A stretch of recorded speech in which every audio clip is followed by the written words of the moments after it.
Bugun men juda muhim mavzuni oddiy tilda tushuntirib beraman. 2026 yilgi pensiya indeksatsiyasi qanday hisoblanadi? Unda nimalar hisobga olinadi va kimlar o'z pensiyasida real o'zgarish kutishi mumkin? Bu ma'lumot faqat hozir pensiya olayotganlar uchun emas, balki ota-onasi, buvisi, bobosi pensiya oladigan yoki o'zi yaqin yillarda pensiyaga chiqishni rejalashtirayotgan har bir inson uchun juda muhim. Chunki indeksatsiya degani shunchaki pensiya oshdi degani emas. Uning ichida inflyatsiya, byudjet imkoniyati, minimal iste'mol xarajatlari, ish haqi o'sishi, pensiya turi va hujjatlarning to'g'riligi kabi juda ko'p omillar bor. Men bu videoda sizga masalani mutaxassis sifatida, lekin oddiy odam tushunadigan qilib tushuntiraman. Videoni oxirigacha ko'rsangiz, 2026 yilda pensiyangiz yoki yaqinlaringiz pensiyasi qanday omillarga qarab o'zgarishini, qayerda xato qilmaslik kerakligini va qanday hujjatlarni oldindan tekshirib qo'yish zarurligini bilib olasiz. Hozirning o'zida kanalga obuna bo'ling, videoga like bosing. Chunki bunday ma'lumotni vaqtida bilgan odam keyin navbatda yurmaydi. Asabini ham, pulini ham tejaydi. Avval eng asosiy narsadan boshlayman. Pensiya indeksatsiyasi bu davlat tomonidan pensiyalar miqdorini iqtisodiy sharoitga moslab qayta ko'rib chiqish jarayonidir. Oddiy qilib aytsam, bozordagi narxlar oshsa, kommunal to'lovlar, oziq-ovqat, dori-darmon, kiyim-kechak qimmatlashsa, pensiya oluvchi odamning kechagi puli bugun kamroq narsaga yetadigan bo'lib qoladi. Indeksatsiyaning asosiy maqsadi shu yo'qotishni ma'lum darajada qoplash. Ya'ni pensiya oluvchining xarid qobiliyatini saqlab qolishdir. Ilgari ko'pchilik pensiya oshishini faqat bitta narsa deb tushunardi. Prezident farmoni yoki tegishli qaror chiqadi, pensiya ma'lum foizga oshadi, tamom. Lekin amalda jarayon bundan murakkabroq. Chunki hamma pensiyalar bir xil emas. Kimdir yoshga do'yib pensiya oladi, kimdir nogironlik pensiya oladi, kimdir boquvchi o'qganlik pensiyasi oladi. Kimdir eng kam miqdordagi pensiyani oladi. Kimdir ish staji va oyligi yuqori bo'lgani uchun nisbatan ko'proq oladi. Kimdir 30 yil rasmiy ishlagan, kimdir 10 yil ishlagan, qolgan davri hujjat bilan tasdiqlanmagan. Shuning uchun pensiya indeksatsiyasi har bir odamda turlicha seziladi. 2026 yilgi indeksatsiya haqida gapirganda men eng avvalo shuni ta'kidlayman. Aniq foizlar va yakuniy miqdorlar tegishli rasmiy hujjatlar e'lon qilingandan keyin kuchga kiradi. Lekin indeksatsiyada qaysi omillar hisobga olinishi, qanday mantiq ishlashi va fuqarolar nimaga tayyor turishi kerakligi oldindan tushunarli bo'lishi mumkin. Aynan shu jihat oddiy odam uchun eng muhim. Chunki agar siz indeksatsiya faqat hammaning pensiyasi bir xil foizga oshadi deb o'ylasangiz, keyin hisob-kitobda farq chiqsa, hayron qolasiz. Aslida esa ayrim qo'shimcha to'lovlar, ustamalar, minimal chegaralar va pensiya turiga qarab natija boshqacha bo'lishi mumkin. Asosiy qism nimalarni bilish kerak, kim xavotir olish kerak, kim xavotir olmasligi kerak, endi batafsil tushuntiraman. Pensiya indeksatsiyasi odatda bir nechta asosiy omillar hisobga olinadi. Birinchisi inflyatsiya. Inflyatsiya degan narxlarning umumiy o'sishi. Masalan, o'tgan yili bir oylik oziq-ovqat xarajati 1 million 500 ming so'm bo'lgan bo'lsa, bu yil xuddi shu mahsulotlar 1 million 800 ming so'mga tushishi mumkin. Pensiya o'zgarmasa, odam avval olgan mahsulotlarini endi kamaytirishga majbur bo'ladi. Shuning uchun inflyatsiya pensiya indeksatsiyasining eng muhim asoslaridan biri hisoblanadi. Ikkinchisi davlat byudjeti imkoniyati. Bu ham juda muhim. Chunki pensiyalar pensiya jamg'armasi va davlat moliyaviy tizimi orqali to'lanadi. Agar pensiya oluvchilar soni ko'payib borayotgan bo'lsa, rasmiy ishlayotgan va ijtimoiy to'lovlar qilayotgan aholi soni yetarli bo'lishi kerak. Aks holda har qanday oshirish byudjetga yuk bo'ladi. Shu sababli indeksatsiya foizi faqat narxlar oshishiga qarab emas, balki iqtisodiyotning umumiy holati, byudjet tushumlari, ish haqi fondi, soliq tushumlari va ijtimoiy majburiyatlarga qarab ham belgilanadi. Uchinchisi, minimal pensiya va eng kam iste'mol xarajatlari masalasi. Davlat odatda eng kam daromadli qatlamni ko'proq himoya qilishga harakat qiladi. Bu nimani anglatadi? Masalan, 2 pensioner bor. Birinchisi 900 ming so'm atrofida pensiya oladi, ikkinchisi 3 million so'm oladi. Agar hammasiga bir xil foiz qo'llansa, ikkinchi odamning o'sishi pul hisobida ko'proq bo'ladi. Lekin ijtimoiy adolat nuqtai nazaridan past pensiya oluvchilar uchun minimal miqdorni oshirish, qo'shimcha ustama berish yoki kam ta'minlangan pensionerlarni qo'llab-quvvatlash alohida ko'rib chiqilishi mumkin. Shu sababli indeksatsiya faqat foiz emas, balki minimal kafolatlar bilan ham bog'liq. To'rtinchisi, ish staji va pensiya tayinlangan paytdagi ish haqi. Juda ko'p odamlar pensiya oshsa, mening stajim endi ahamiyat qilmaydi deb o'ylaydi. Yo'q, bu noto'g'ri. Pensiyaning bazaviy miqdori qanday shakllangan bo'lsa, indeksatsiya ko'pincha shu bazaga nisbatan qo'llanadi. Agar sizning rasmiy stajingiz to'liq, ish haqingiz hujjat bilan tasdiqlangan, mehnat daftarchangiz va arxiv ma'lumotlaringiz joyida bo'lsa, pensiya bazangiz to'g'ri bo'ladi. Agar stajda uzilishlar bo'lsa, ayrim yillar tasdiqlanmagan bo'lsa, pensiya kamroq tayinlangan bo'lishi mumkin. Keyingi indeksatsiya esa aynan shu kamroq bazaga qo'llanadi. Natijada odam yillar davomida kam pensiya olib yurishi mumkin. Masalan, oddiy misol. Bir pensioner 25 yil rasmiy staj bilan pensiyaga chiqqan va unga 1.600.000 so'm pensiya tayinlangan. Ikkinchi pensioner ham aslida 25 yil ishlagan, lekin hujjatlarda faqat 15 yil tasdiqlangan. Shuning uchun unga 1.200.000 so'm tayinlangan. Agar indeksatsiya deylik 10% bo'lsa, birinchi odamda o'sish 1.600.000 so'm bo'ladi. Ikkinchisida esa 1.25.000 so'm bo'ladi. Farq kichik ko'ringani bilan. Bir yilda bu 120.000 so'm, bir necha yilda esa millionlab so'm bo'lishi mumkin. Shuning uchun indeksatsiya haqida gapirganda men doim avval pensiyaning boshlang'ich hisob kitobi to'g'ri qilinganmi deb tekshirishni tavsiya qilaman. Yana bir misol olaylik. Onaxon yoshga do'yir pensiya oladi. Pensiyasi 20.100.000 so'm. U yolg'iz yashaydi. Kommunal to'lovlari bor, dori-darmon xarajati ko'p. Agar 2026-yilda minimal pensiya miqdori yoki ayrim ijtimoiy ustamalar qayta ko'rib chiqilsa, u onaxon oddiy foizli indeksatsiyadan tashqari qo'shimcha himoya choralaridan ham manfaatdor bo'lishi mumkin. Lekin buning uchun uning maqomi, yashash holati, nogironlik guruhi bor yo'qligi, kam ta'minlanganlik bo'yicha ro'yxatda turishi kabi omillar ahamiyatli bo'ladi. Yana bir vaziyat. Otaxon 40 ming yil ishlagan. Pensiyasi 3.200.000 so'm. U pensiya oshsa, menga katta pul qo'shiladi deb kutadi. Ha, foiz asosida hisoblangan o'sish nisbatan sezilarli bo'lishi mumkin. Lekin ayrim qarorlarda eng yuqori miqdorlarga nisbatan cheklovlar, ayrim qo'shimcha to'lovlarga indeksatsiya qo'llanmasligi yoki faqat asosiy pensiya qismi oshirilishi mumkin. Shuning uchun yuqori pensiya oluvchilar ham rasmiy izohlarni diqqat bilan o'qish kerak. Kimlar xavotir olishi kerak? Birinchi navbatda pensiyasi juda past bo'lganlar. Chunki past pensiya oluvchilar uchun har bir 50.000 so'm ham muhim. Ikkinchi toifa staji to'liq tasdiqlanmaganlar. Agar mehnat daftarchasida xatolik bo'lsa, korxona nomi o'zgargan bo'lsa, arxivdan ma'lumot olinmagan bo'lsa, pensiya noto'g'ri hisoblangan bo'lishi mumkin. Uchinchi toifa nogironlik pensiyasi yoki boquvchisini yo'qotganlik pensiyasi oluvchilar. Chunki bu pensiyalarda tarkib, oluvchilar soni, guruh, tibbiy xulosa va boshqa hujjatlar hal qiluvchi ahamiyatga ega. Kimlar nisbatan xotirjam bo'lishi mumkin? Hujjatlar to'liq, pensiyasi rasmiy ravishda qayta hisoblangan. Barcha ma'lumotlari elektron bazada to'g'ri ko'rinayotgan, bank kartasi yoki pochta orqali to'lovlarda muammo bo'lmagan fuqarolar. Lekin xotirjam bo'lish degani umuman tekshirmaslik degani emas.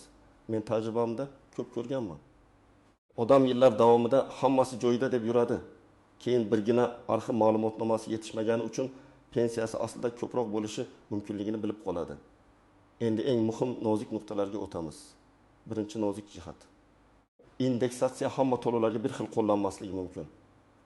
Pensiya tarkibida asosiy qism, ustama, kompensatsiya, ayrim imtiyozli to'lovlar bo'lishi mumkin. Qarorda qaysi to'lovlar oshirilishi aniq ko'rsatiladi. Masalan, asosiy pensiya miqdori oshadi, lekin ayrim kompensatsiya turi o'zgarmasligi mumkin.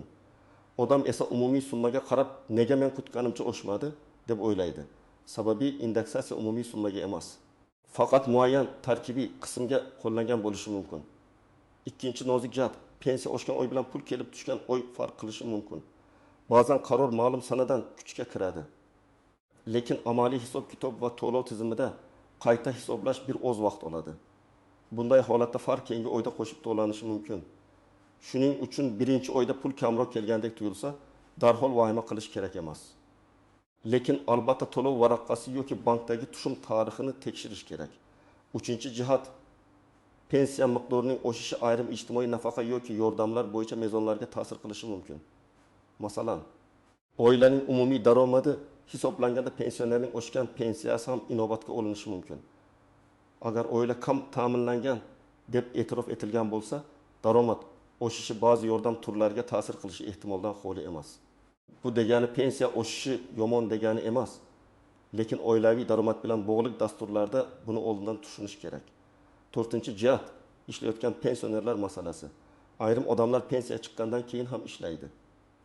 Bunday fuqarolarda pensiya, ish haqi va ijtimoiy to'lovlar o'rtasidagi bog'liqlikni alohida ko'rish kerak. Ishlayotgan pensioner pensiya indeksatsiyasidan foydalanadimi? Unga qo'shimcha qayta hisoblash mumkinmi? Keyingi staj yillari qanday hisobga olinadi? Bularning barchasi amaldagi tartibga bog'liq. Men bunday odamlarga har yili o'z ma'lumotlarini tekshirishni maslahat beraman. Chunki ish beruvchi tomonidan kiritilgan ma'lumotlar, soliq va ijtimoiy to'lovlar elektron tizimda to'g'ri aks etishi kerak. 5-jihat xorijda ishlagan davrlar. Ko'p fuqarolarimiz Rossiya, Qozog'iston, Koreya, Turkiya yoki boshqa davlatlarda ishlagan. U davrlar pensiya hisobiga qanday qo'shilishi xalqaro shartnomalar, rasmiy hujjatlar va tasdiqlovchi ma'lumotlarga bog'liq. Agar odam men 10 yil chetda ishlaganman desa-yu, lekin rasmiy tasdiq bo'lmasa pensiya hisobida bu davr ko'rinmasligi mumkin. 2026 yilgi indeksatsiya esa mavjud pensiya bazasiga bog'liq bo'lgani uchun. Xorijdagi ish davrlarini tasdiqlash masalasi ham bilvosita ahamiyatga ega. 6-jihat ayollar uchun bolani parvarishlash davrlari.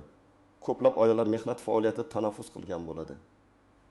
Ayrim davrlar qonunchilikka ko'ra stajga kiritilishi mumkin. Ayrimlari esa hujjat talab qiladi.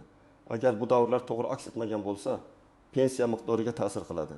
Shuning uchun men ayollarga ayniqsa 1990 yillar va 2000 yillarda turli korxonalarda ishlagan, keyin uyda bola parvarish qilgan fuqarolarga hujjatlarni alohida tekshirishni tavsiya qilaman. 7-jihat. Mehnat daftarchasidagi kichik xatolar katta muammoga aylanishi mumkin. Familiyada bitta harf xato yozilgan, korxona muhri noaniq, buyruq raqami tushirilmagan, ishga kirgan yoki chiqqan sana noto'g'ri ko'rsatilgan bo'lishi mumkin. Odam buni mayda narsa deb o'ylaydi.